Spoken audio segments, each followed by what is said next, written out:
Hi friends, welcome back to my channel. இன்னைக்கு நம்ம ஒரு டிஃப்ரெண்ட்டான இயரிங் ஒன்று பண்ண போகிறோம். ஸோ பேஸ் மெட்டீரியல்ஸ், அதாவது silk thread, clay, quilling paper, இந்த மாதிரி எந்த பேஸ் மெட்டீரியல்ஸும் இல்லாமல், பிளாஸ்டிக் பேஸும் இல்லாமல் ஒரு இயரிங் பண்ண போகிறோம். வாங்க எப்படி பண்ணுறதுன்னு பார்க்கலாம்.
ஸோ வெறும் பீட் கேப்பும் லோரியல்ஸ் மட்டுமே யூஸ் பண்ணி இவ்வளோ ப்ரிட்டியான இயரிங் பண்ணியிருக்கோம்.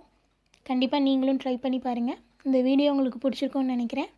தேங்க்ஸ் ஃபார் வாட்சிங். Subscribe for more videos.